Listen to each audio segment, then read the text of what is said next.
आपण पत्रकार परिषद नक्की कशासाठी काय करतो? आमची प्रभाग क्रमांक 17 ही उमेदवारी आमची जाहीर झालेली आहे. मी स्वतः भाऊसाहेब चिंचवडे, नंतर मंजताई आरसूळ, नंतर शोभाताई वाल्लेकर असा आमचा हा पॅनल आहे. या ठिकाणी व्यक्त होण्यासाठी म्हणजे नेमकं निवडणुकीच्या माध्यमातून प्रभाग क्रमांक 17मध्ये सामोरं जात असताना गेल्या अनेक वर्षापासून सातत्याने न होणारा विकास आणि तिथं PMRD आणि महानगरपालिका ह्या विळख्यात सापडलेली तो भाग आहे. त्यामुळं घराची हे करणं, तुम्हाला घर आत्ता पाडू नोटिसा पाठवायच्या आणि अनॉथराईज घराच्या संदर्भात गेली 30 वर्ष हे सातत्यानं चुकीच्या पद्धतीने राजकारण चालू आहे. तिथं दहशत पसरून त्या पद्धतीनं तिथं त्यांना गप्प बसायला सांगा ते पाठीमागं दहशत पसरून त्या ठिकाणी वातावरण दूषित करायचं आणि त्याचं ते मतांमध्ये रूपांतर करायचं आणि हे तुमच्या माध्यमातून मला लोकांपर्यंत पोहोचायचं की भयभीत होऊ नका तुम्ही. आणि विशेषतः एक विभागवारी करायची मतांच्या साठी की मी अमुक जिल्ह्याचे, आम्ही अमुक हे आजपर्यंत पिंपरी चिंचवड मुळात मिनी इंडिया आहे, भारत देश आहे हा पिंपरी चिंचवड. या ठिकाणी केरळापासून तर बंगालपर्यंत, काश्मीरपर्यंत सगळी लोक या ठिकाणी अनेक वर्ष सातत्याने गुण्यागोविंदाने राहतात. मी स्वतः चिंचवड गावातून इथं राहायला आलो आहे. त्यामुळं इथला जो राहतो, इथं जो सध्याचा सातबारा आहे तो इथला पिंपरी चिंचवडचा.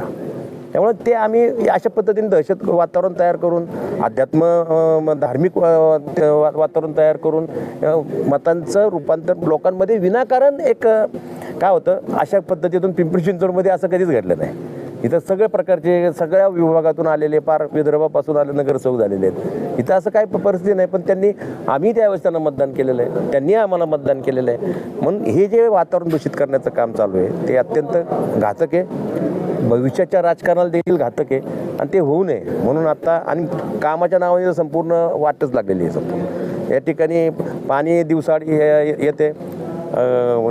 हे ज्या पाण्याच्या संदर्भातल्या ज्या समस्या आहेत, विशेषतः कचराकुंडीच्या संदर्भातल्या समस्या आहेत, घंटागाडी डेली येत नाही आहे, या छोट्या मोठ्या देखील समस्याला आपण साधं PMRD म्हणजे PMRD काय, त्याचं PMRDचं ऑफिस काय, अधिकार काय दुबईला थोडी आहेत, PMRDचे इथंच आहेत ना. तर तुम्ही अनेकांच्या जागा डिलीट केलेल्या आहेत, तुम्हाला प्रॉपर्टी कार्ड देता येत नाही. मग इथं तुम्ही विकासही करत नाही आणि डिलीटही करत नाही आणि प्रॉपर्टी कार्डही देत नाही. नेमका उद्देश काय, हेतू काय आहे आणि त्याचं राजकारण केलं जातं. म्हणून आजची पत्रकार परिषद मी आयोजित केली. म्हणते की मनापासून यापूर्वी मी राजकारण केले, आता डोक्यातून करणार आहे, तर काय भाजपला हा इशारा समजायचा नाही. इशारा तर संपूर्ण शहरातील भाजपला आहे. तो त्याचं कारण का की आम्ही लढतोच त्यांच्याबरोबर ना.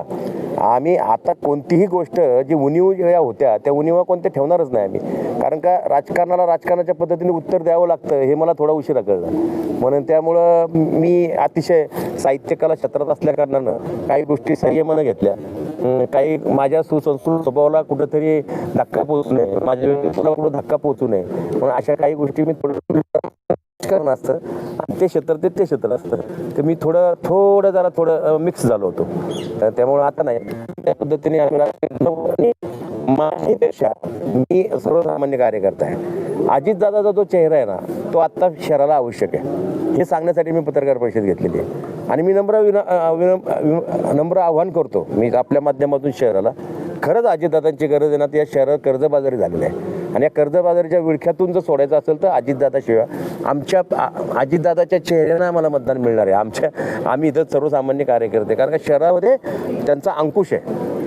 सगळे नगरसेवकांना कोणाला तरी अंकुश पाहिजे ना, नाहीतर काय तू खा मी खा, वाटून खाऊ, दोघे मिळून खाऊ, दोघेही भाऊ, अशा पद्धतीने काम चाललेलं आहे. राष्ट्रवादी फक्त 2 दशक सत्ता जी आहे ती शहरावर होती, आता पुन्हा अजितदादा सत्ता आणून असं वाटतं का? महापौर माझ्या राष्ट्रवादीचं होईल वाटतं. मी तुम्हाला सांगतो, फक्त 7 वर्ष गेले दादांच्या हातून, फक्त 7. त्या 7 वर्षात महानगरपालिका कर्जबाजारी झाली आहे. म्हणजे अजितदादा नसल्यानं किती नुकसान होतं या शहराचं या जनतेला कळलेलं आहे. त्यामुळे अजितदादा, ओनली अजितदादा हा ब्रीदवाक्य घेऊनच घड्याळ, अजितदादांचं घड्याळ हे लोकांपर्यंत पोहोचलेलं आहे. आता अजितदादांची आवश्यकता आहे हे शहराला जाणीव झाल्या कारणानं आमचा मार्ग सुकर झाला आहे.